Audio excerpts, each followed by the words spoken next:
राधे राधे दोस्तों, सबके स्वागत है मेरे चैनल में। आज वो गणेश जी की कथा कहने लगी। गणपति स्तोत्र के पाठ करता है। 6 मार्च में इसी फल की प्राप्ति हो जाती है। 1 वर्ष में पूर्ण सिद्धियाँ प्राप्त होती है और उसके संदेह नहीं होता। जो पुरुष इसलिए के 8 ब्राह्मण के संवर्धित कर देता है, गणेश जी की कृपा से सब प्रकार के विद्या प्राप्त हो जाती है। ज्येष्ठ मास कृष्ण पक्ष में संकृति चतुर्थी व्रत कथा। एक समय देवी पार्वती जी ने गणेश जी से पूछा, हे पुत्र, ज्येष्ठ मास के चतुर्थी के किस प्रकार पूजन करना चाहिए? इस महीने के गणेश जी के क्या नाम है? भोजन के रूप में कौन सा पदार्थ ग्रहण करना चाहिए? इसके विधि के आप सचिव में वर्णन कीजिए। तो गणेश भगवान ने कहा, माते, ज्येष्ठ कृष्ण चतुर्थी के सौभाग्य प्रतिपायनी है। इस दिन मुख्य अर्थात गणेश जी को भक्ति पूर्वक पूजना चाहिए। इस दिन घी भोज पदार्थ, हलवा, लड्डू, पूड़िया आदि बना के गणेश जी को दान चढ़ाए। द्वापर युग में राजा युधिष्ठिर ने इस प्रश्न के भगवान कृष्ण जी से पूछा था और उसके उत्तर में जो कुछ भगवान कृष्ण ने कहा था, मैं वही इतिहास के वर्णन करता हूँ। आप श्रद्धापूर्वक होकर सुनिएगा। श्री कृष्ण जी ने कहा, हे राजन, इस कल्याण रात्रि चतुर्थी के जिसने व्रत किया और उसको जो फल प्राप्त हुआ, मैं उस पूर्वकालीन इतिहास के वर्णन कर रहा हूँ, उसे सुनिए। सती युग में सही योग करने वाले प्रथम नाम के राजा था। उनके राज्य में दयालय नाम के एक ब्राह्मण रहते थे। वेदों में निष्णात उसके 4 पुत्र थे। पिता ने अपने पुत्रों के विवाह ग्रह सूत्र के वैदिक विधान से कर दिया और चारों बहुओं में बहुत बड़ी बहू ने अपने सास से कहने लगी, हे सासू जी, मैं बचपन से ही संकट गणेश चतुर्थी के व्रत करते आई हूँ। मैंने अपने पिता के घर में भी सुखदायक व्रत के किया हूँ। हे माते, आप मुझे यहाँ व्रत स्थान करने के अर्थात व्रत रखने के लिए अनुमति दे दें। पुत्रवती के बात सुन के उसके ससुर ने कहा, हे बहू, तुम सभी बहुओं में श्रेष्ठ बड़ी हो। तुम्हें किसी प्रकार के कोई कष्ट नहीं है, नहीं तुम्हें बिचनी हो। अभी तुम्हारा समय उपभोग करने के है। आइए, गणेश जी कौन है? तुम्हें भला हो उपास करके क्या करना है? कुछ समय के बाद बड़ी बहू गर्भवती हो गई। 10 मास के बाद उसने सुंदर से बालक को जन्म दिया। उसका सास बराबर बहू के व्रत करने से मना करती रह गई। बहू ने अपने सास ससुर जी से व्रत रखने के कई बार अनुरोध किया था, लेकिन दोनों ने व्रत छोड़ने के लिए बार बाधित कर दिया। मना करती रह गई से तू व्रत ना करो, छोटे बच्चे हैं अभी। फिर भी वो किसी के सुनना नहीं। फिर से मैं बीता तो बहू के पुत्र विवाह हो गया, किंतु व्रत भंग होने के कारण गणेश जी को क्रोधित हो गए और उसके पुत्र के विवाह समय में वर मधु के मंगली समय की अपहरण कर लिया। उसके पुत्र की इस घटना से मंडप में खलबली मच गई। सब लोग व्याकुल होकर कहने लगा, वर कहाँ गया, किसने अपहरण कर लिया? बराती द्वारा ऐसे समाचार पाके उसके माता अपने ससुर दयालु जरूर होकर कहने लगी, हे ससुर जी, आपने मेरे गणेश चतुर्थी के व्रत छुड़वा दिया है। इसके परिणाम स्वरूप भी मेरा पुत्र गायब हो गया है। अपने पुत्र वधु के मुख से ऐसी बात सुन के ब्रह्मा देव बहुत दुखी हो गए। उनके पुत्र वधु और दुखी हुए। फिर ब्राह्मण ने अपने पुत्र वधु को संकट गणेश चतुर्थी के व्रत करने की अनुमति दे दी। आप पुत्र वधु हर महीने संकटनाथ गणेश चतुर्थी पर व्रत करने लगी। इसके बाद कुछ समय के बाद है, जिस कन्या से उसके पुत्र के विवाह होने वाले थे, उस कन्या के घर एक वैदिक दुर्बल ब्राह्मण भिक्षा के लिए गया। ब्राह्मण ने कहा, हे बेटी, आज मुझे भिक्षा में इतना भोजन दो कि मेरी भूख शांत हो जाए। उस ब्राह्मण के बात सुन के धर्मपरायण कन्या ने उस ब्राह्मण के विधि पूर्वक पूजन किया और भक्ति पूर्वक भोजन कराने के बाद उसने ब्राह्मण के वस्त्र आदि दिया। कन्या की सेवा से संतुष्ट होकर ब्राह्मण कहने लगा, हे कल्याणी, हम तुम पर प्रसन्न है, तो अपनी इच्छा के अनुसार मुझसे वरदान प्राप्त करो। मैं ब्राह्मण में गणेश हूँ, तुम्हारे भक्ति के कारण यहाँ आया हूँ। ब्राह्मण के बात सुन के कन्या ने हाथ जोड़ के कहने लगा, आप प्रसन्न हैं तो मुझे मेरे पति के दर्शन करा दीजिए। कन्हैया के बात सुन के गणेश जी ने उसे कहा, हे सुंदरी विचारवली, जो तुम चाहती हो वही होगा, तुम्हारा पति शीघ्र ही आएगा। कन्हैया की इस बात के वरदान देके गणेश जी वही अंतर ध्यान हो गया। फिर उसी समय के बाद है ये सोम शर्मा नाम के ब्राह्मण एक वन में से ब्राह्मण के बालक को नगर में ले आए। अपने पुत्रों के देख के दया देख ब्राह्मण बहुत प्रसन्न हुआ। बालक के माता के प्रसन्नता की सीमा नहीं कोई था।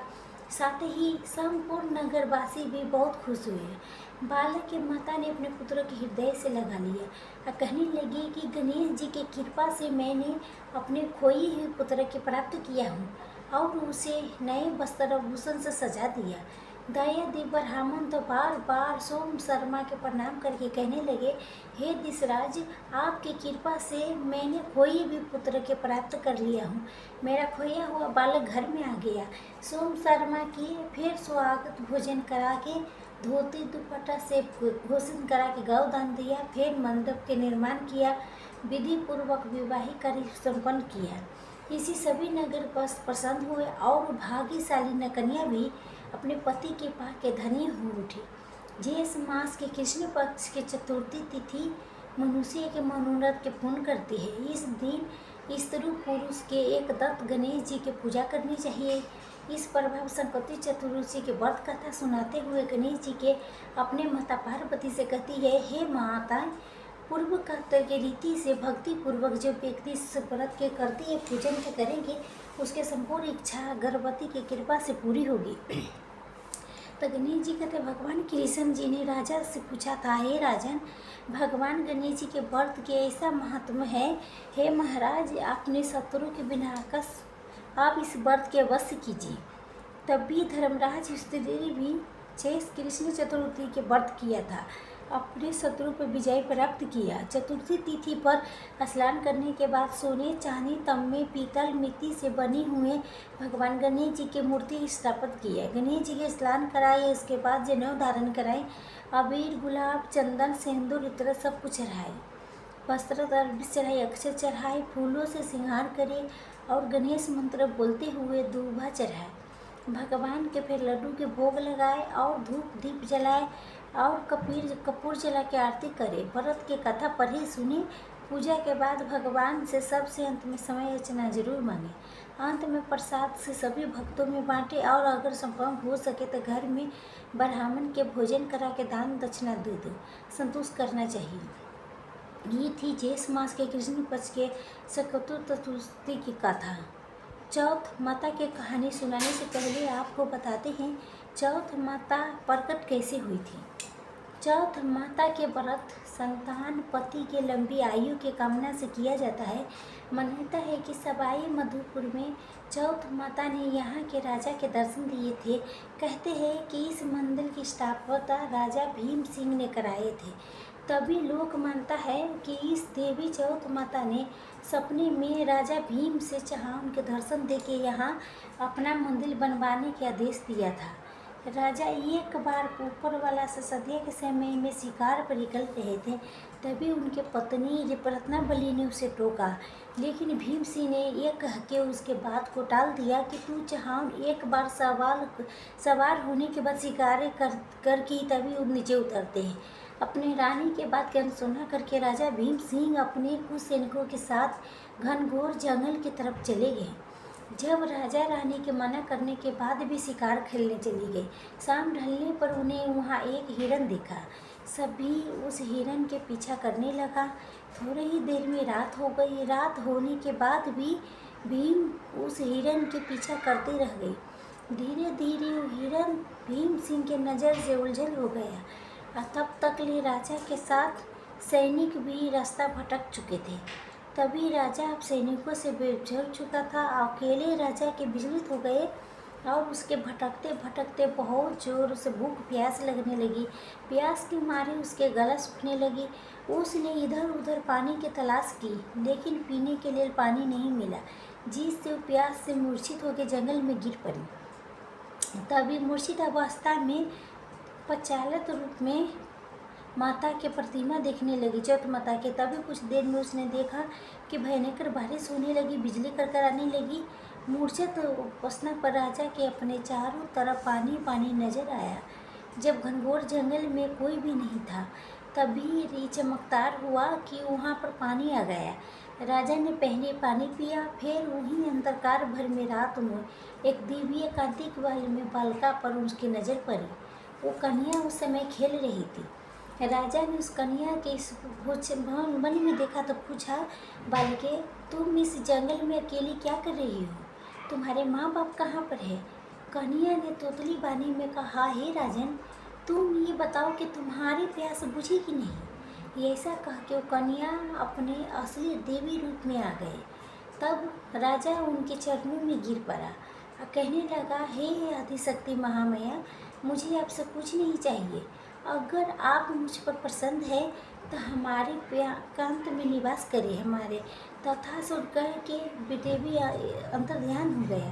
राजा को उनके जगह पर वहाँ चौथ माता की एक प्रतिमा मिली। उसी चौथ माता की प्रतिमा के लेके राजा घर लौट पड़ा। बरवाला पहुँचते ही राजा ने राज्य में पूरा हाल कह सुनाया।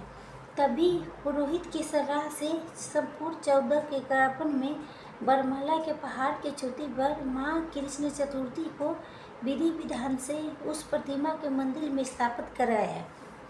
ऐसा कहा जाता है कि तभी से आज तक यहाँ चौथ माता के मेला लगता है।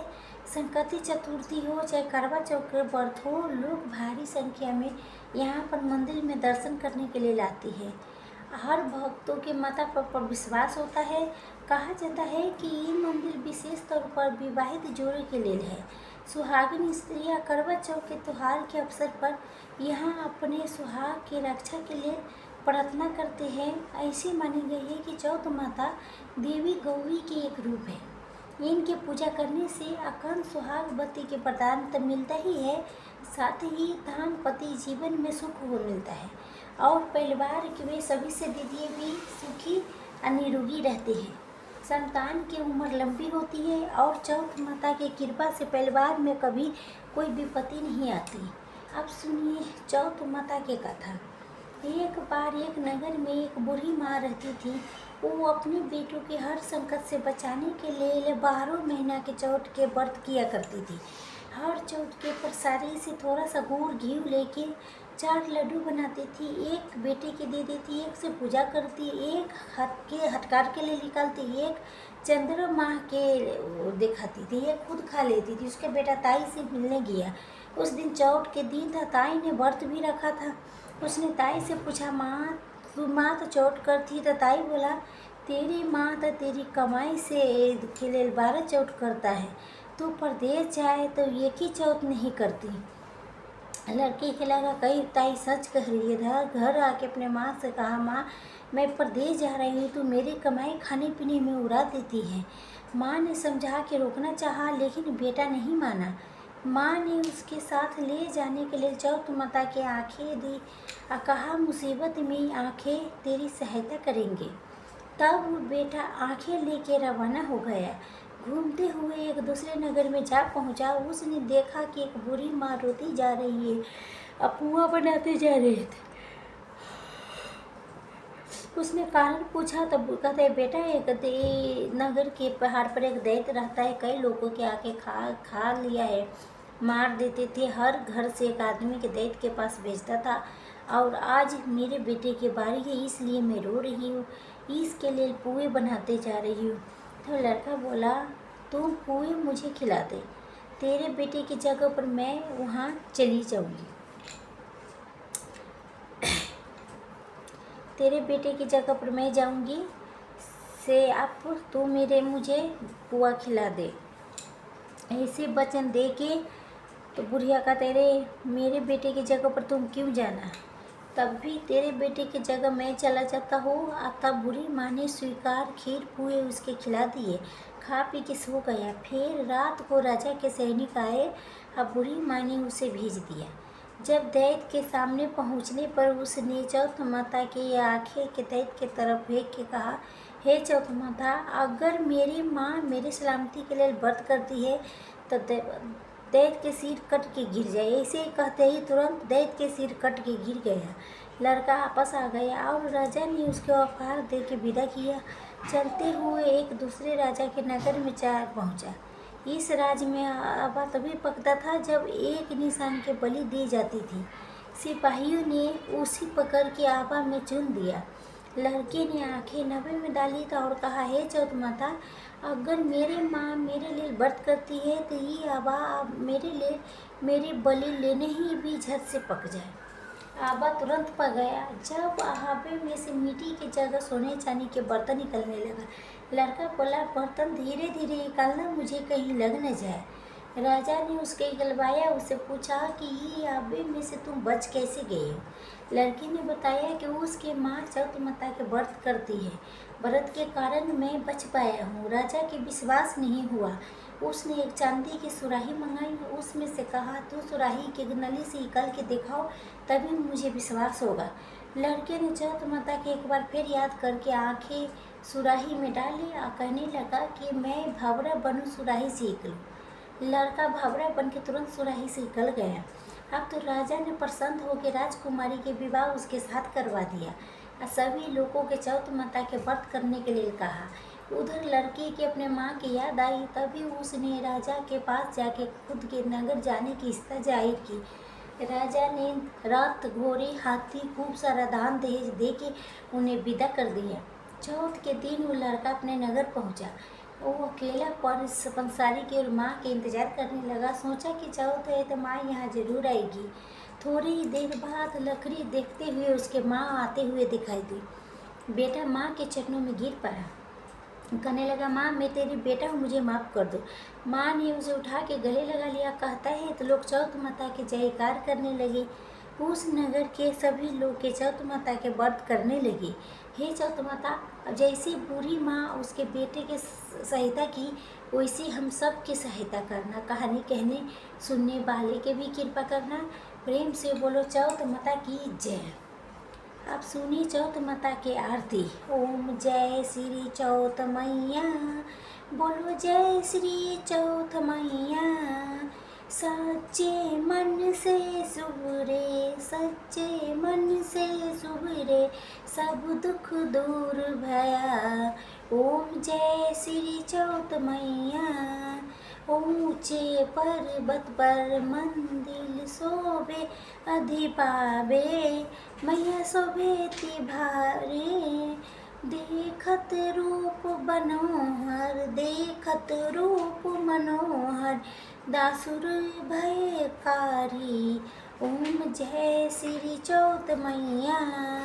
महासंहार सुबावन, ऊपर छतर फेरे, मैया ऊपर छतर फेरे। सेहत सवारी सोहे, सेहत सवारी सोहे, करने खट घारे। ओम जय श्री चौथ मैया। बाजत नौ द्वारे, अरुद तंग डमरू, मैया अरुद डमरू। चौसत जो जोगनी नाचत, चौसत जोगनी नाचत, नृत्य करे भैरू। ओम जय श्री चौथ मैया। बारे बरे बलसारी, तेरा ध्यान धरे, मैया तेरा ध्यान धरे। ऋषि मुनि लल नर देवा, ऋषि मुनि नर देवा, चरणों में आन परे। ओम जय श्री चौथ मैया।